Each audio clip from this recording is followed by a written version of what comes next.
Hi viewer, welcome to Women's View. I'll be one of your panelists, Florence Wambui. And before I introduce the topic of discussion today, I'll let my fellow panelists introduce themselves and then we'll get into our topic of the day. Karibuni sana. Yeah, hi guys. My name is Michael Videnya, lakini pale mtani, pale in the streets, unanijua kao GMG, and I'm happy to be here. Hey guys, I'm Lauren Nabure and I'm very glad to be here. So I'm going to give you a backstory of whatever we're going to be discussing today. So 3 weeks ago, kulikuwa na hii incident ili happen up of Forest Road. There was this girl who was sexually harassed by Boda guys. Do the gang. Ilikuwa an accident, aligonga one of the Boda guys and then they tried to rob her. Akitry kutoroka walimblock and then they started sexually harassing her.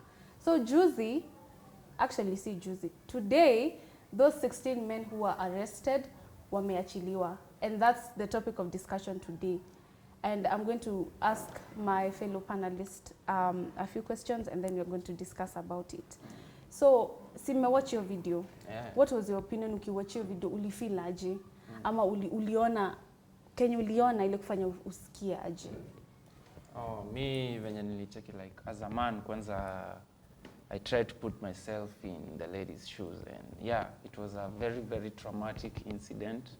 Hata like siwezi wish that on my worst enemy. Juu like unachiki hapo kulikuwa na wasee kibao hivi watu kaa so wanakuviolate at the same time. So hata hujui ni nani, hujui hii mikono ilifikaje huku, hujui mikono ilifikaje huko. Juu hujui nani ni nani, unaona. But my point is it was a very traumatic incident na Kenya walifanya hapo si poa. And then ikafanya nifikirie kama that is one of the things zenye tunaona kwa internet, imagine zenye hatujui zina happen. Exactly. Yeah. Lauren? So me venye niliwatch, like the way the woman was screaming, alikuwa anapiga nduru and the people waliendelea tu kumshika na unaona venye ana scream in pain. So mi nilifeel tu vibaya. Unajua mtu kama huyo utakuwa like stigmatized all your life. Like kitu kama hiyo haiwezi isha. First of all iko kwa net. Hiyo ni kitu huyo mtu akiwaka round utakuwa like huyu ni yule mama mwenye alikuwa nini alishikwa, huyu ni huyu. So huwezi toka hata yeye mwenyewe kwa hati yake ana feel vibaya. Like ni kitu hata waisahau. Juu hata mimi pia nikimwona nitakuwa like unaona kila pali unapita kila mtu anakujua na anakujua kwa nini wewe ulikuwa assaulted. Na venue incident ilitokea, watu walianza kuuliza the normal questions Kenyans ask. Alikuwa amevaa nini? Kuvaa nini inatokea wapi na alikuwa kwa gari yake? Sasa hiyo ndio mimi nilikuwa nashindwa. Alikuwa ndani ya gari. Inatokea wapi? Gari yenye ana drive. Hiyo gari ilikuwa inaendeshwa. Mtu wewe unaonaje mtu gari kienda wewe unaona mtu Kenya alikuwa amevaa ndani? It makes sense. It makes sense at all. What's your view, Mike? It makes sense. Like unajua mimi kwanza like najua from the backstory ya hiyo incident yote ni apparently she hit a boda guy, kajaribu kutoroka, alafu ndo sewa nduthi wakamkujia wakafanya Kenya walifanya. So mimi siget hata point. Hata hakuwa anajaribu kutoroka. The thing ilikuwa ni alikuwa amesimama kuongea na huyo msee. But then wakaanza kumrob. Kuna hii kitu inaendelea venye boda guys huwa wanaibia tu watu. Imekuwa a thing now. Sasa venye walianza kumrob ndo akaanza kufeel unsafe. Cause wanamrob mmoja wanakuja wakiwa wengi. Obviously utashtuka na kuna kuanga na hii siwezi sema ni kitu tumezoea kuambiwa watu wa boda wanaibia watu, ni ukweli. Si kitu tumezoea kuambiwa, ni ukweli. So after one hivyo ndo wakaanza kuenda. So ndo watu wakaanza kushoto, anatoroka, wakaanza kumfuata. So ikukua mambo na mimi hata sioni reason ati hata kama alikuwa amegonga mtu. Like si justify the fact that aligonga mtu, but I'm trying to say hata kama alikuwa amegonga mtu. Hiyo ndio vitu venye mnafanya. Hiyo ndio action mnatake after that. Hiyo ndio punishment mnampea after that. Hiyo hata haikuwa solution. Hata angekuwa amefanya nini? Hiyo si solution. Okay, amegonga mtu, mmeenda assault, alafu sasa mmesaidikaje? In fact, unaona hata kama angekuwa aligonga mtu na anajaribu kutoroka, hiyo si way ya kufind justice. Na venye boda guys sasa people started opening up because hizi ni vitu huwa zina happen. Sisi kama women mostly tunanyamazia hiyo story, but hii ili trigger Kenyans na watu wakaanza kureact, hizi vitu zi happen, tunafai kutalk about it. Na boda guys watu wakaanza kuambiwa kulikuwa na strike ama ni nini ilikuwa inaendelea. Tunaweza sema crackdown juu walianza saa kuwa fine. Unapatwa kama hauna helmet unafainiwa hapo, ama unaenda unapelekwa cell. So ni crackdown. Wanatafuta watu wenye hawafuati law vizuri wa boda boda. Ndio wakagoma ama juu kuna time wako riders wako wanafanya kazi. Ndio wakagoma sasa. So I will try to get the point in a passive through. Boda boda guys huwa wanaibia watu. Unatembea na simu hivi unasikia shua, nikao unaenda ukimwambia bye, unaona. Sasa walikuwa na try ku bring out a message, but watu are getting the positive side. People look at the negative side. So yo boda boda guys kuambiwa kufanyiwa all that. Do you think it will make any impact na hii story yote? Ama walikuwa tu wanatry kutuonyesha there's something wanafanya na hakuna kitu wanafanya? Mi kwangu like sioni kama ili make impact yote. Juu unajua saa kwanza boda guys they'll come up with the notion ati ase wanatuonea nini makosa ndogo tunafanya huko, watu wakubwa wakiiba billions hawashtakiwi hawapelekwi court. Lakini si tukishafanya makosa ndogo ndo hao makarao wametuzunguka stuff. So haikusolve. This is sema irritating, but Kenyans unaona time yenye mtu like kitu itafanyika, something bad will happen, yeah. Alafu watu waanze kuongea about it, watu waanze kuleka ile assault yenye ilifanyika yenye wale mademo wawili walininiwa na the brothers, the husband to I don't know. Yeah, si wali take action to wana taking action like hiyo saa wata take like for 2 days. Hapana, si hata hiyo saa. Or like for tunaona kai ya riders. Sasa Kenyans wameongea ndio wata take action. Like wata take action for 2 days wako wanaangalia riders, ati kama una license, sijui kama una nini, wanakuangalia for 2 days. After that tunaona sasa wamesahau. Umeona kama wanaangalia mtu. Si riders ndio wao wanatembea. Bado utasikia tu kuna kesi si ati mimi happen, yeah. But ukikaa chini tu uchunguze vizuri, bado kuna cases za watu kuja kuibiwa simu, sijui kufanya. Na hizo cases za raiders kwa assault watu, acha tu na hii ati wanakuja wana gang assault mtu. Hii ati uko kwa umeorder rider then anakuja sijui jampe pesa kutosha. Mimi nishai kuna time nili order rider anipeleke a gift to a friend. Alafu anaanza kuniambia sasa hapa na ifiki so kama unipe so sijui siende. Wewe madam nipe so, wezi nitapa na unipe so. Hiyo pia ni anani assault na we. Kwa sababu kwa nini ananishautia? Niko like ananiambia wewe ni peso. Mimi siwezi enda juu ilikuwa iko less than 100 bob. It was like 80 bob or something. Ananiambia kama ni peso mimi siendi. So hao watu wanakuanga tu hivyo. Hiyo ni kitu huwa inafanyika kila siku. Sidhani kama kuna mtu hajawahi fanyikiwa na mostly women. But then atufai kusema ati kuna kuanga hivyo. You know, as much as kuna hii quote inasemanga if men know they are the problem, why not be the solution? Because sasa mai kuna simamia wanaume. Tuambie cause kuna watu mtandao kwa hapo kwa comment section wanaanza kusema achana na wanaume na kuanga hivyo. So juu venye nimevaa nikitoka kwa nyumba inamaanisha nataka kuguzwa na kila mtu. Si hatuelewi. Before that, unajua hakuna si eti mimi sionangi wanaume unajua na finding so offensive mtu akisema ati all men do this. Lakini ni a few wenye wana standing out like si rahisi upate wale wenye niseme aje sijui venye nitaputi point yangu. Lakini hakuna wenye tunajua wenye ni wazuri. Most of them tunakwanga unajua most of stories mingi tunakwanga tumesikia zinakwanga men amefanya nini alafu ongelea hiyo story ya dress code nishikilie. Tuambie what does my dress code matter? Cause nikitoka kwa nyumba niko confident, niko comfortable na whatever I'm wearing. It doesn't mean I have to be touched by everyone. Sikupeo kuna hata 12-year-old girls being raped. Wezi niambia alikuwa amevaa nini? Hakuna kitu kaa hiyo. You know okay, tuambie your view kwanza before tuendelee.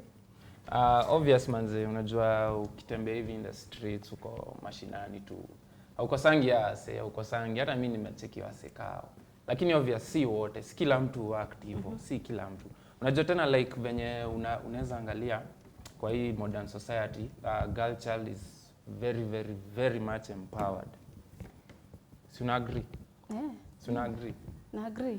Girl child is very much empowered. So tushikwe. That's what you're trying to say. To the point where like boy child hata like kitu akikosea obvious manze kila mtu ako bound to make mistakes. Lakini like boy child akifanya tu kitu wrong tu hivi kiasi ina blow up inakuwa wanaume nini azia ikwangi hivyo. Unajua tena like like ka venye nimeambiwa leo dressed the way you want to be addressed. So ukitoka kwa nyumba pia like think twice. Nikivaa hivi nikivaa hivi inanishowcase aje kwa society, unaona? But then ni sawa. However is nguo juu ya society. Unavaa hizi nguo because you want to. You know, mimi niko comfortable ndani hizo nguo, so nisivae. Men in our society mnafai kutu protect, si kutu assault. Hiyo ndio kitu hamtrying ku get. If you see a lot of men doing the same thing, kuna kitu mbaya. Kuna kuanga na only one madman. Si wote ni mad. So unaona, people wanna follow. I don't know how to explain it, but I hope mna get Kenya nataka kusema. Lori nilikuwa nataka kusema kitu. Asimi nilikuwa tu nataka kutouch hiyo story ya dress code. Like wewe unaweza sema nini kuhusu these men wenye wana raping watoto? Unajua hata story tu bado ya Raiders. Kuna story nyingine nilikuwa naona kwa internet. Kuna a parent amezoea kupeleka student wake but wanamuitia like a boda guy ndio anampeleka. Can you imagine no boda guy alikuwa na rape huyo mtoto kila time akimpeleka? Huyo mtoto wako like 6 years. Mtoto wa 6 years pia anafaa kudress, amevaa uniform. Amevaa uniform. Hata kama ni dress code, mimi sioni dress code ndio problem. Issue kubwa hapa. Men mimi sijui niseme aje, sitaki ku hate but sioni kama dress code ni main issue. Juu una rape aje mtoto wa 8 years. Huyo mtoto hata hajijui bado, hajajitambua. Hajamachu huyu anaku-excite aje? Unajua like make it obvious siwezi justify you at all means. So dress code is core issue. Usiseme ati sijui address to dress kama no. Juu hapo obvious ametarnish innocence ya huyo mtoto, si ndio? Lakini saa unajua nyinyi like wanawake nyinyi mmezoea ku air out vitu zote zenye mnapitianga. Imagine ni maboy wangapi wenye huko assaulted na hautawaijua hiyo story. Why not open up? Because sisi we open up and that's why hii kitu inakuwa issue. Watu wanasema by the way mnakumbuka ile story ya this madam alikuwa anatembea and then I don't know kani nduthi guy ama ni mtu tu alikuwa na ride bike akamshika hiyo kitu hiyo inahappen a lot. And then she cried online. Watu wakaanza kumwambia kwani ulikuwa umevaa nini? Ako home amevaa tights. Imemaanisha nimevaa tights, nimejiandikisha I want to be touched by everyone. Moche no nguo tuachane na hiyo. Hata usiwahi pitia ati mtu amekuwa assaulted alafu unaanza kusema ati alikuwa amevaa. Mbona mna assault watoto wadogo na wamevaa uniform? Hata blame nguo, lakini venye unajipresent kwa society ina play role. Kujipresent. Mimi nikivaa dress fupi na niko comfortable nayo. Kwa nini kwa issue kwako?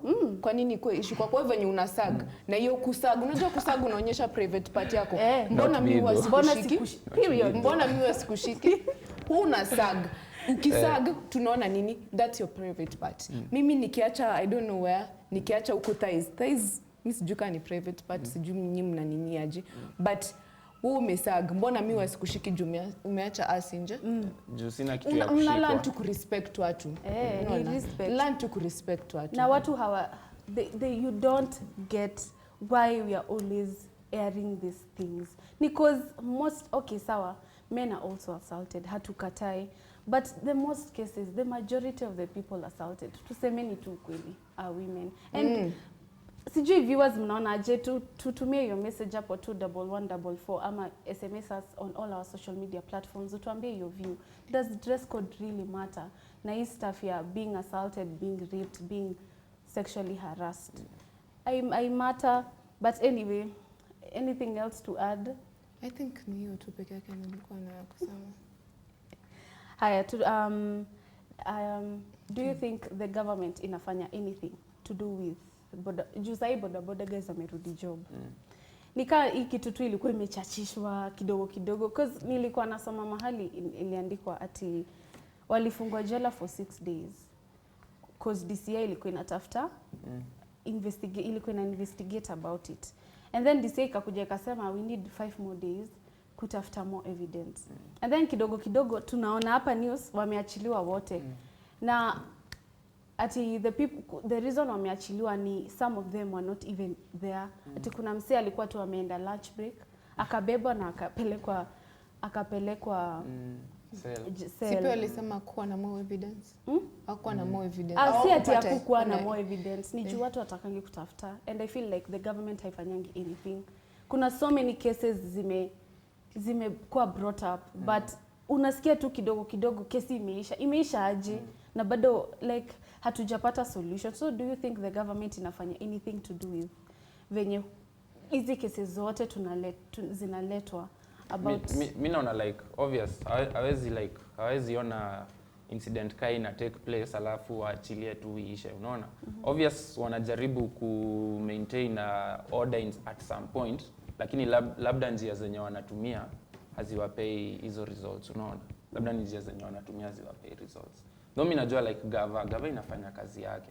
Ndio like wanafaa watafute means of venye wanaweza enda hadi wapate the specific people who are involved in this other than the main suspect. I don't think they're doing the most, if you ask me. Juu sijui, but sikulikuwa na videos. Hizo video haziwezi wasaidia ku like point out huyu na huyu walikuwa hapo. Waseme ama they go au ndio washikwe basi. If they don't want to mention the names za watu wengine. Si kuna some guy bibi yake alimsema. Kuna some certain guy bibi yake ndiye alisema, "Ai huyu si ni bwanangu." Si ndio yako hapo? Huyo mbona asitaje watu wengine? Si ndio alikuwa hapo? Mimi sioni evidence gani unatafuta?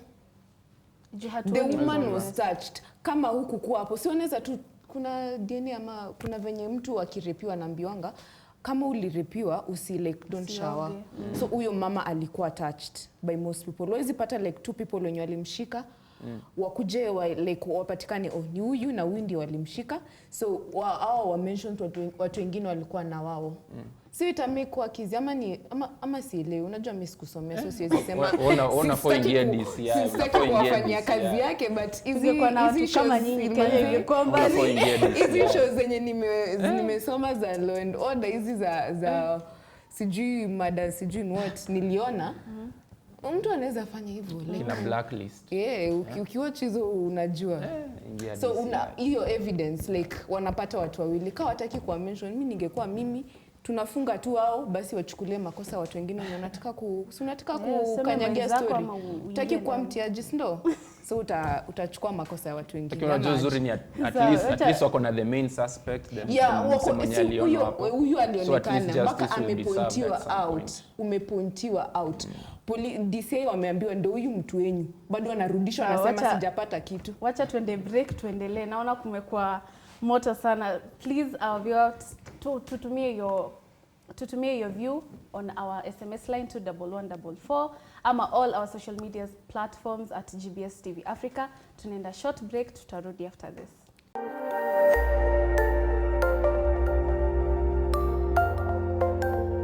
Everywhere GBS. Thank you for staying tuned. This is GBS TV Africa. Please send us your opinions at 21144 ama on all our social media platforms at GBS TV Africa. Now, tutaongea mambo ya technology. Because do you guys think that technology inatu affect? Kama hao watu wako na big influence sana social media, wana influence watu kufanya some things. Nasema some things cause sana dress code ndio inakuwa affected hapo, cause unaona influencer ama media personality amevaa hivi, pia unataka kuvaa hivyo, kukaa tu, yani ku keep up na the trend. Do you think technology inatu affect? Yeah, most definitely, because like in this modern era, in this modern society, technology it's involved in every aspect of human life, like sai. So from dress code to kenye unakula, to kenye unafanya, kenye una watch, technology kwa mahali hapo. So nachikisa ka like venye sai nini pale social media, kuna nguo fulani na trend, kuna drip fulani imetokea. Msia anavaa, ameiweka FB, ameiweka Twitter, ameiweka IG, msia ako zile za naweza taka nguo kaa hiyo, ameendea. So dress code is totally influenced by technology through social media. Hata mimi pia agree. Dress code like technology ina take a major part in our life sai. Juu hata wewe Flo, ukiona mtu amevaa like an influencer ama umeona like some big musician amevaa vizuri, so utakuwa like oh Rihanna amevaa hiyo nguo, hata mimi pia nataka. Na sasa hiyo yeye alivaa hiyo nguo kuperform peke yake, yeye atembee nayo. Flo amekuja amevaa nguo inafika hapa, sisemi ati nguo ina justify, inafaa kujustify actions za what some men do, but mimi nasema technologies ina take part in influencing, ina take part in our lives a lot. Sai juu tunaona mtu atakuwa like sasa ukiona nguo uko like nani alivaa hiyo, hey hata mimi pia nataka kaa hiyo, sitaki ingine hiyo ya white, hiyo tu ndo nataka. Na sasa hiyo yeye alivaa, aende Rihanna alivaa, aende performia, kisha maliza anatoa hiyo nguo hapo anaiacha hapo, unataka utembee uende nao tao. Unaona it makes sense. Bedhe hapo nataka kuguzia hapo. Sasa zingine tuna technology but tunaangalia social media, but hiyo kitu yenye tunachukua like information yenye tunapata ni the wrong, consume the wrong things, the wrong things, the wrong way, yeah. Things the wrong way. Tunachukua yes amevaa but yeye atavaa aperformie nayo, wewe unataka kuvaa uende tao. Exactly where my point yenye nataka ku bring in ni like pia dress code yenye unataka kuvaa ama yenye unataka ku showcase like lazima go hand in hand na the occasion. Kama unaenda ofisi usiende na miniskirt ama stuff kayo, vaa decently. Kama unaenda saa unaona kama venye umesema amevaa nguo ya kuperform, so unajua venye nguo zao za kuperform like kuna venye zinakuanga sort of revealing. So ukivaa nguo kayo na unaenda sijui tao nini unacheki, so like but sijasema ati juu nimesema watu wasivae nguo zenye Rihanna na performia kwa sababu saa zingine they are like too slutty.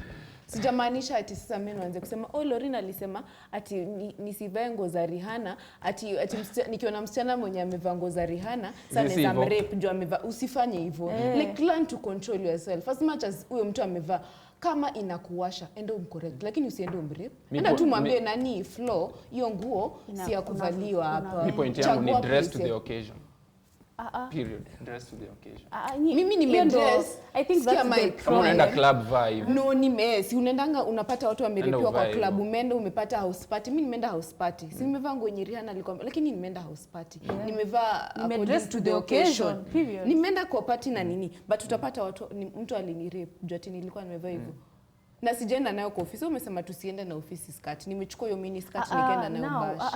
Nataka tu kukuuliza swali moja. Au watu huwa wana rape kuku, ng'ombe, mbuzi? Pia wanakwambia imevaa dress code gani hapo? Ndio tuelewe vizuri cause bado sielewi, bado niko nyuma kidogo. I think mko mbele sana.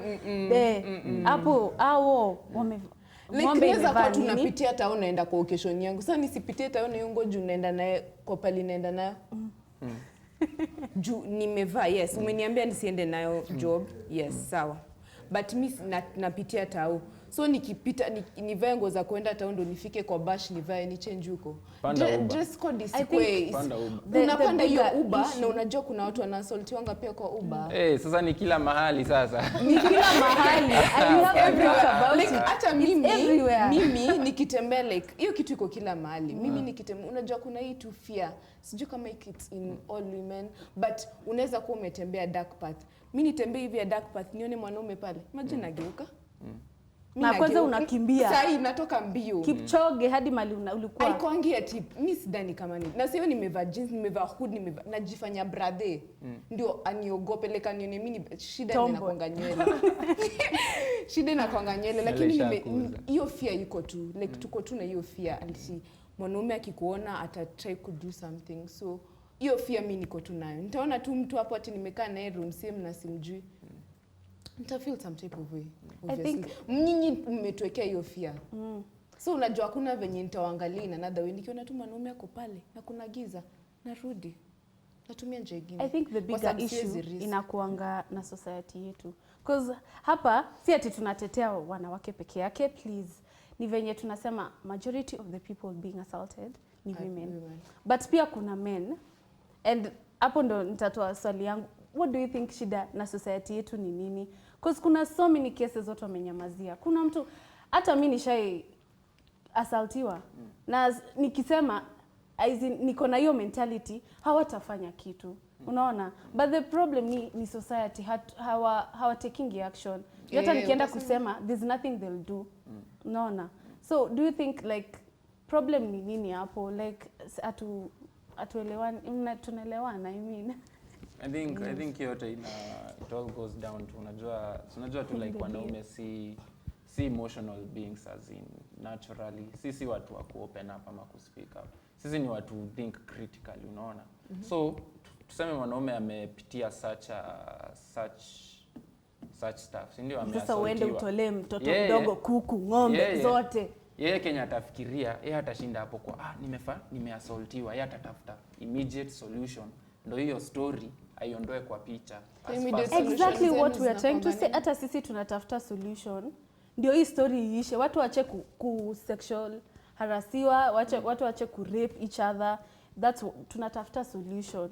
So unaona like kwa mimi si ati na discriminate ama na discourage, lakini like nyinyi mnafahamu air out, si ndio? Unajua nyinyi ni watu wa kuongea, so obviously lazima mtaongelea kila kitu yenye inahapenia, lakini saa kaa kwa wanaume obvious ina happen, lakini ikishamhapenia yana anataka kufunga hiyo story as fast as possible. Ndio maana hata huisikiangi sana kwa. So msiseme ati before ifike kwa media isha solviwa lakini kuna zingine niko sure bado wanapitia trauma. Msiseme ati waongelelewi, ni nyinyi hamtaki kuongelelewa. Imagine hakuna mtu amesema ati men should not talk about the issues. Ni kila mtu ako allowed. Na kila mtu ako allowed. Social media ni platform yenye wewe unaweza mic unakuja unasema mimi unajua last weekend this and this and this happened. Au ushisikia mtu alikuja Aman, acha niseme hivyo, akakuja akasema this and this happened to me, alafu sisi tukanyamaza. Msiseme it's only ni tunateteanga wanawake, I mean. Tunaweza kutetea ni venye hawajaongea, you get. Lakini the minute uta open up useme me this and this happened, pia tutakuback up. Lakini shida ya sijui ni Kenya ama ni the society, utasema tu. Mimi sidhani kama utapata in like, acha tuseme in like 10 women 9 of them have been assaulted. Unajua assault si lazima ati uliripiwa. Pia matusi. Hata kushikwa, hata kuambiwa sijui nini. Unajua unaweza tembea River Road uambiwe vitu zenye hata siwezi mention hapa. Like hivyo unapita hata kupanda matatu ukikataa ushatusiwa. Kugrabiwa. Unaona? Usikia hata hiyo, in fact over the weekend yenye imepita kuna video fulani ya artist fulani alikuwa na perform. Na ni mwanaume mwenye aligrabiwa. So unaona, uliona venye alijicompose kwanza? Uliona venye aliassess alikuwa like embarrassed kwa sababu alichill tu. Like kuna aspect nataka kuonyesha. Si unaona aliassaultiwa na huyo dem. Imagine angeamua kujitafutia justice hapo. Nani angeangukia the wrong side of the law? Si the lady. Ni boy why wala inakuwa why imagine the lady kuna evidence hadi kwa hii case huyo lady sasa amefanywa siko kwa internet, kila mtu ameona. Hii ni live show, kamera zimejaa kwa stage, kila mtu ameona huyo dem sasa amefanywa. Imagine ingekuwa ni Yemi Alade na perform hapo alafu msee amsmack sasa ingekuwa man no see ona like unaona kwanza tulia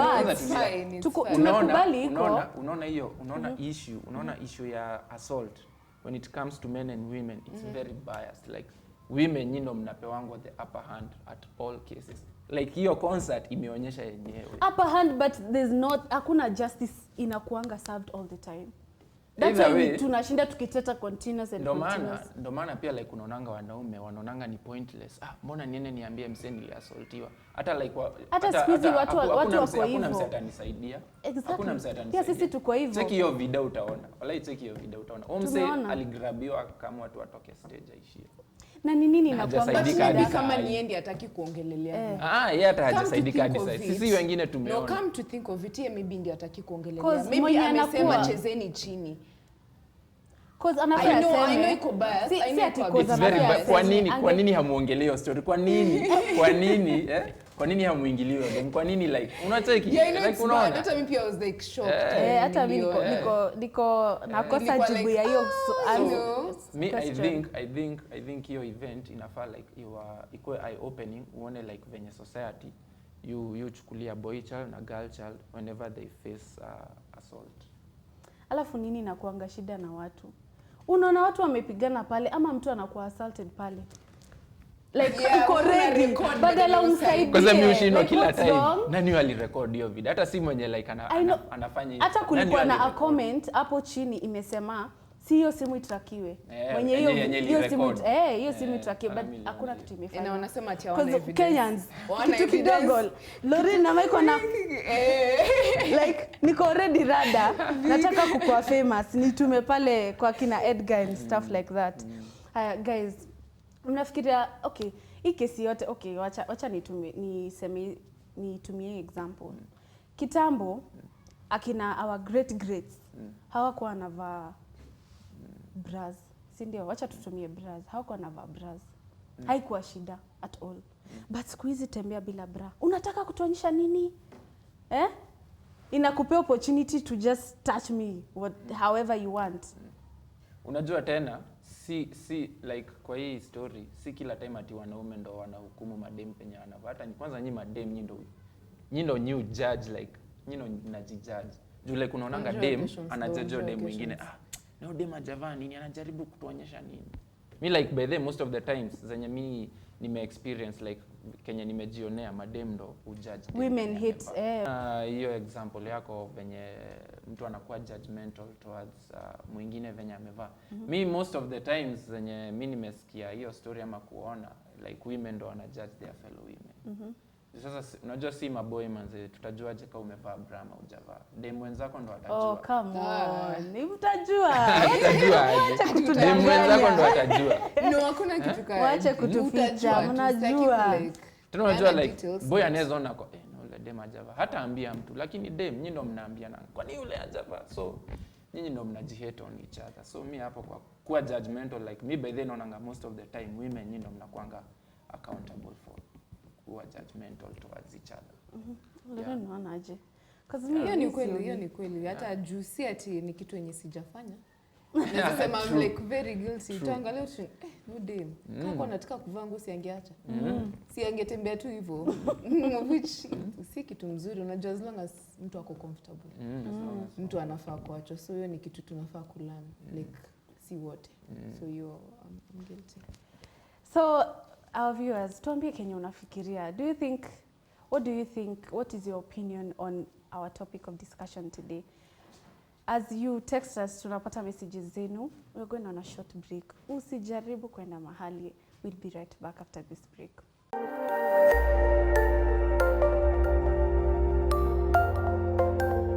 Everywhere, GBS. Thank you so much for staying tuned to GBS TV Africa. I hope unatu SMS hapo your opinion on our SMS line 21144 na pia on all our social media platforms at GBS TV Africa. Now we're going to talk about upbringing na religion. Kuna venye imetu affect because nilikuwa na watch hii video TikTok ya huyu pastor ako na figure. Amevaa dress very decent but figure yake inachora kuchora. Na ako na heels zile I would say ni za strippers, zile heels za strippers. But then ni fashion. Amevaa as long as kwa hati yake akona, you know, she's a pastor, so watu walikuwa judgmental, wanasema hey, hii church ni gani tuende? Na kuna wengine wako like hey, hii church ni gani? Pastor mgani atavaa hivyo? So religion imetu affect in some way na upbringing yetu pia.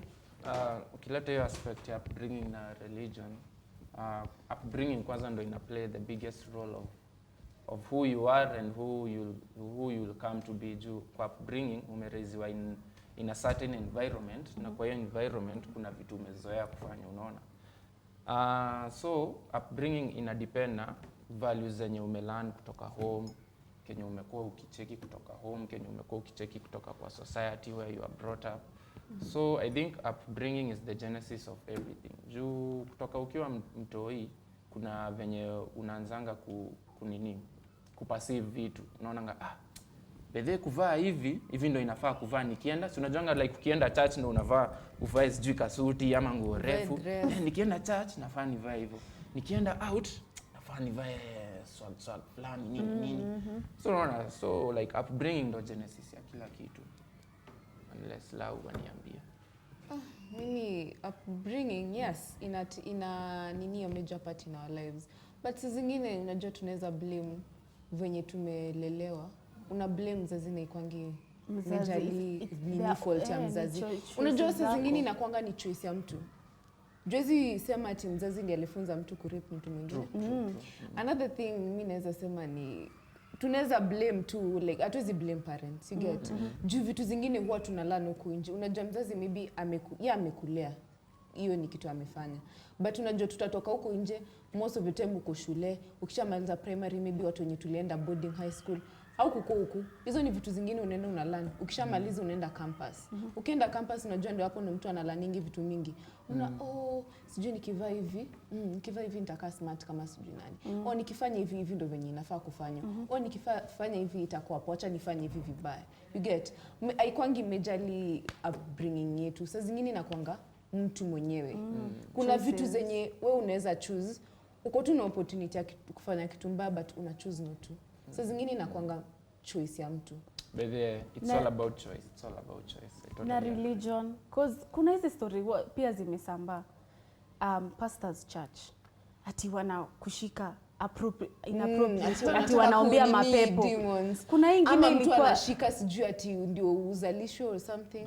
Wanakushika ati ama they sleep with you ati wanakufungua mtoto aingie. Ndio open the way for ndio sabonako akilala na wewe unapata mtoto.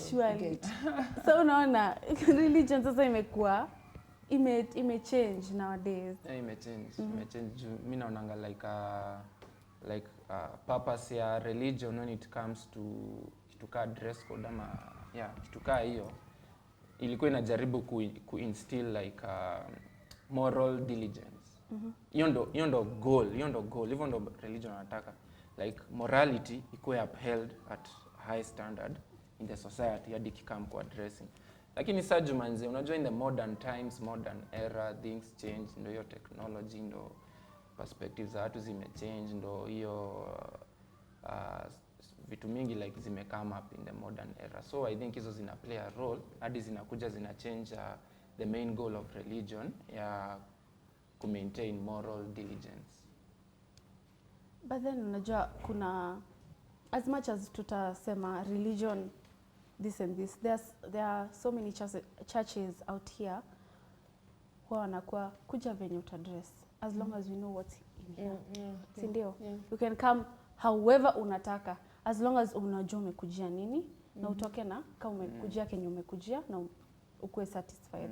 So sioni like watu wamechange hii kitu ikakuwa kwanza hiyo story ya pastors father kulala na brothers. Imagine. Ati anatoa mapepo.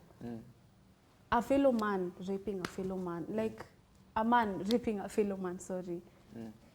How? Like but hiyo story ya religion na seneza sema ina affecting like decisions za watu. Juu kuna certain person, I think you guys were there. Alikuwa anatuambia yeye akiwa mdogo alikuwa those people wenyewe wana niningi church. Na alikuwa anaishi kwa the house au priest alikuwa anaishi and a certain priest alikuwa analeta women. So unajua mtoto alianza kuona watu wakileta women mapema akaona kumbe this is what we're supposed to do as a man. I'm supposed to bring a lady, nifanye this and this and that. Alafu hiyo ni kitu saa zingine religion inaweza kuwa yes inachangia to uphold our morals, lakini pia kuna certain way pia inaharibu.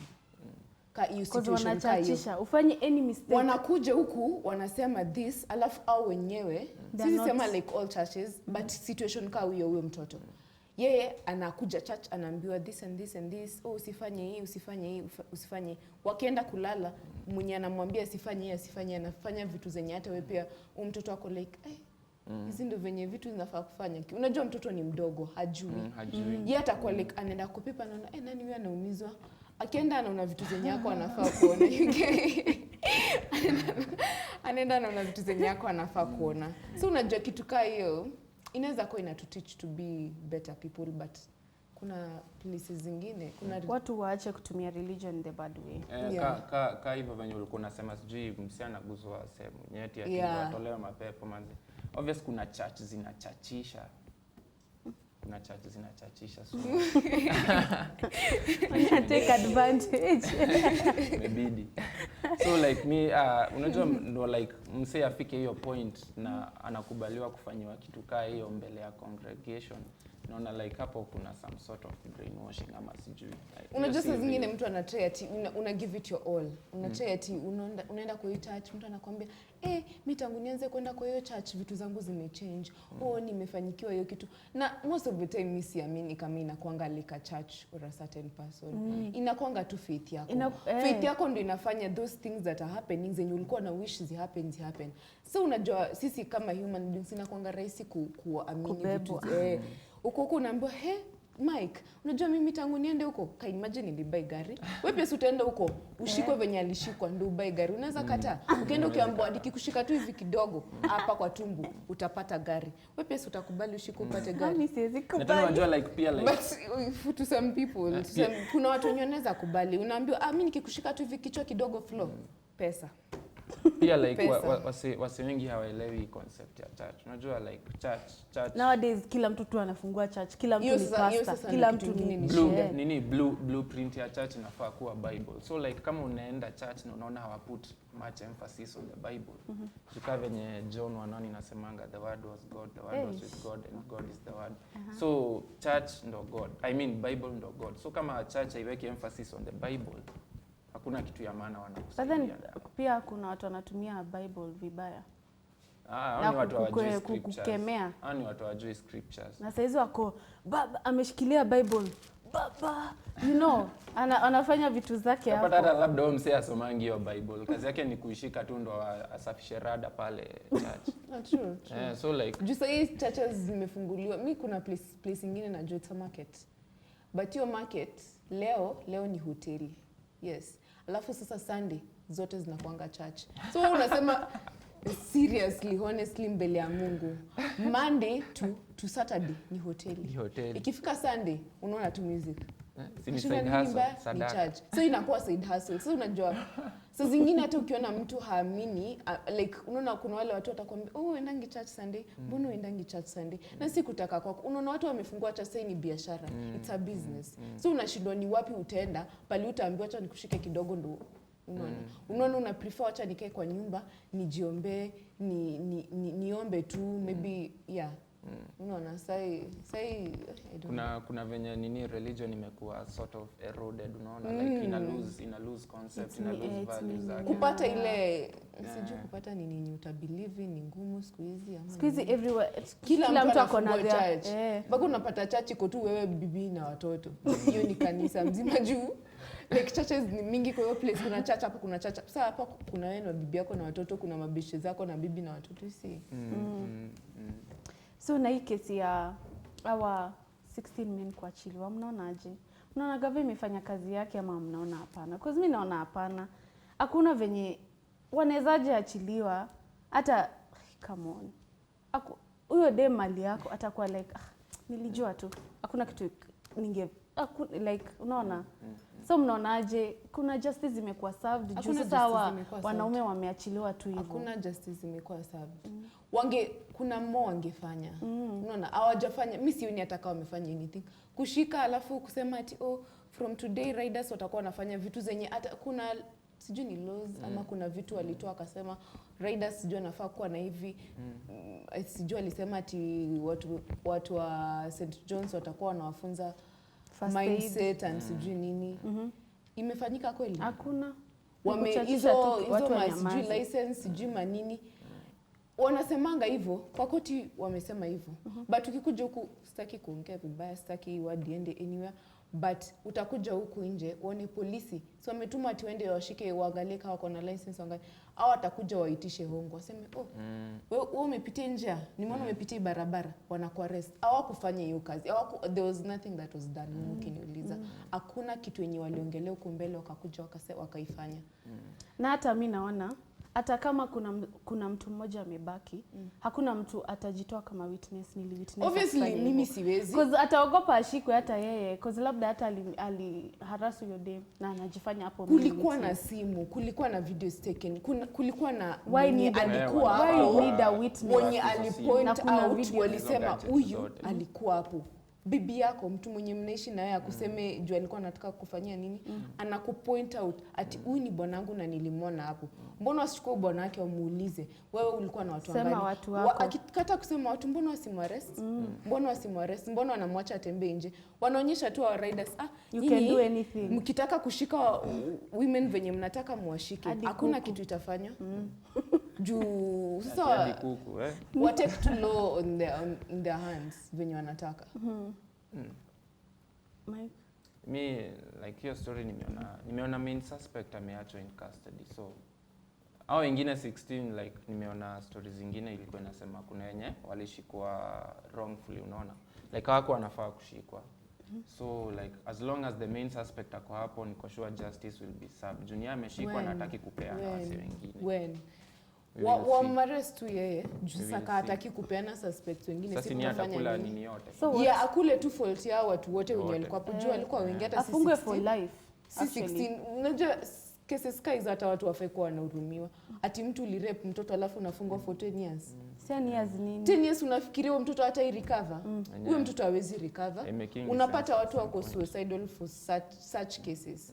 Ati mimi nilirepiwa nikiwa mdogo ama mimi sijui nilifanywa nini. Hizo rape cases zinafaa kuwa serious. Unapatanga msee alishikwa na So hapo tuna involve gava wako serious na hizi laws. Because hakuna gava ikikuwa that serious isikwe ni hongo tu. Hiyo ndio inakuwa shida, hongo inapotezanga hii country sana. So what is the solution? Juu lazima after every conversation kukuwe na solution. Watu wa take to their responsibilities. Msiblame ati alikuwa amevaje. Kwa hivyo kama alikuwa amevaa imaanishi umuende. Unaona? I think that's hiyo ndio kitu naweza sema. Watu tu take responsibility of whatever they are doing. Kitu naweza sema ni sisi sema men ama sisi tu kama society mrespectiane, like learn to respect each other. Msi like sasa juu mtu amevaa certain way watu unaenda na mwingine area hata umsimamishe, umwambie wewe venye umevaa hivi si vizuri, aende correct. Sisi tunakuja ati juu amevaa certain way unaanza kumasalt. Sasa mlikuwa mna the riders walikuwa na assault tu mama juu amevaa certain way ama juu alikuwa amefanya makosa, juu alikuwa amehit a rider, walikuwa na assault kwa nini? Unaona hiyo hata mimi sielewi. Manze tunafaa yani huku nje tu respect kila mtu. Obvious pia lazima unajua ukienda nje kwa society lazima ukue decent. Present yourself in a noble way. Wewe tunaona wewe. Present yourself in a noble way. So dress as you want to be addressed.